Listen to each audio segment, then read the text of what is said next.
Okay, mga kapatid, kaibigan at kausap at kaninang umaga, ngayong umaga, nag-scroll tayo. Nakarating po ako dun sa Rappler, no? At ito palang kampo ni Sara Duterte ay nag-o-oppose na dapat daw ay wag makisali sa tanungan itong mga private prosecutor, no? Ng impeachment trial. Kasi nga daw ang kinatwiran daw ng kampo ng mga public prosecutor na kinabibilangan ng mga congressman Leila de Lima, Luistro, Shell Jokno ay confident naman daw sila doon sa kakaharaping kaso. Yan po ay na-publish sa Rappler June 29 po, ngayong umaga, no? At natawag ang pansin ko lang doon sa kwan. Akala ko po ba ay madugong labanan nito. Bakit yung kampo ng mga abogado ni Sara Duterte ay nag-o-oppose na magmakisali sa tanungan itong mga prosecutor, no? Na matanong itong mga witnesses, no, sa impeachment trial. Bias po 'yan, mga kaketchup, no? Sa taong bayan na naghahanap ng katotohanan, gustong malaman ng totoo, kung nagnakaw ba o hindi, dapat wag nating sagkaan yung daloy ng katotohanan. Kasi interesado po ang taong bayan na malaman po 'yan. Kasi kung papayagan po 'yan, no? Yung pong ano na 'yon, yung request na 'yon ng kampo ng mga abogado ni Sara Duterte ay nakapaloob po doon sa sagot nila. Doon sa ipinasa nila doon sa impeachment trial, no? Impeachment case laban kay Vice President Sara Duterte, no? Kung papayagan po 'yan, ano na yung mga nangyaring nakaraang impeachment trial, no? Attorney Fortun, no? Private lawyer po 'yan, no? Na hinire, no? ng mga concern doon sa nakaraang impeachment trial kay dating presidente Joseph Estrada, no? At ang Supreme Court di na po yan makikialam diyan. Kasi naniniwala sila na separate body, no? Ang Senate saka ang Supreme Court, no? Sabi nga ng Supreme Court, hayaan natin na ang mismong Senado ang magresolba ng kanilang mga usapin, no? Maraming mga ginagawa ang mga kampo ni Sara Duterte na napaka out of this world, no? Imposible, no? Na talagang mapapaisip ka. Kasi itong kampo ni Sara Duterte, mismo si Madam, no? Si Madam VP Sara Duterte ay gumagawa din ng mga hakbang kasi yung idea na yan na wag makialam ang mga private prosecutor sa tanungan dito sa mga witnesses, syempre ang may kinalaman talaga dyan, ang pinakaulo dyan, si Vice President Sara Duterte, no? Kaya po, yan po ang ano natin, ang sa akin lang, no, yung mga kondisyon na yan, hindi naman po yan pakikinggan na, imposible nang pakinggan yan. Bakit po?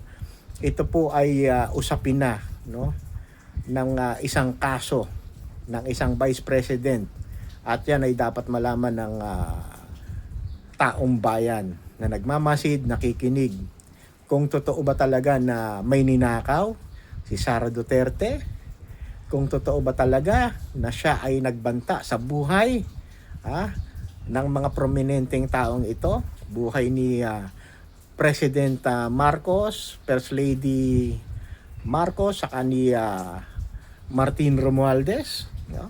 Totoo ba talaga yan? At totoo ba talaga na merong mga undeclared, no, na pinapasauli ang Commission on Audit na malaking daan-daang milyong pera na ipinababalik, no? Kasi mismo ang Commission on Audit na ang nag-order ibalik yung sobra-sobrang pera, no? Ako naman, wala naman akong pang-alam sa mga kung ano yung wala naman tayong pinapanigan dyan, no? Kasi naniniwala ako yung mga Marcos, yung mga Duterte, pare-pareho mga magnanakaw yan. wala namang naging matino na umupo sa Pilipinas na pagkatapos ng kanilang termino o kasalukuyang namumuno sila sa kanilang termino, bilang presidente, bilang mga halal na politiko, malinis ang kamay. Lahat po yan mga magnanakaw. Yan po yan. Ang sa akin lang, malaman ng taong bayan dahil sila ay naglilingkod sa taong bayan at ang perang ibinagkakatiwala sa kanila ay galing sa pawis ng mamamayang Pilipino na ngayon po ay bugbog, lugmok, no? Wala naman ako nakitang naging matino na umupo, no, dito sa ating bansa na presidente, no? Simula kay Marcos, yung matandang Marcos, hanggang sa kasalukuyang Marcos ngayon, puro mga ano yan, merong mga isinilid dyan sa kanilang bulsa, no? Ang concern ko lang dito, no, pati yung mga naniniwala dito sa ating YouTube channel, Biyahe ni Kaketchup. Kaketchup is kapatid, kaibigan at kausap, ay lumabas ang katotohanan. At kung lumabas ang katotohanan, napatunayan nagkasala, ma-impeach, no, ma-convict, no, si VP Sara Duterte, kailangan niya managot sa taong bayan, no? Kailangan niya makulong, no? Yan po yan mga kaketchup. Kagaya niyan, may mga hakbang pala silang ginagawa, no? Ayon dito sa pinublish ng Rappler, June 29, no? Ngayong umaga, no? Nakita ko dun sa online news nila na may request pala. Sana hindi fake news, no? Pero Rappler yan eh. Nakaaway yan nung matandang Duterte na nakakulong ngayon sa ICC, no? Yung founder niyan, no? Nakaaway nila yan dahil sabi nga fake news, pero hindi naman pala fake news, no? Ang Rappler ay nananatiling may kredibilidad, no? Yung babae na head ng Rappler ay na-acquit doon sa mga isinampang kaso ng mga Duterte. Kaya na-maintain nila ang kanilang credibility. At yan ay credible news, no? Kasi pinublish nila. Once na pinublish nila yan, no? They are amenable sa lahat ng mga isasampang kaso sa kanila. Kung fake news yan o hindi. Ayan. Pinublish po kasi nila ito, kaya yun ang nakita kong kaya nag-vlog tayo ngayon. Sige po mga kapatid, kaibigan at kausap. Salamat sa Diyos.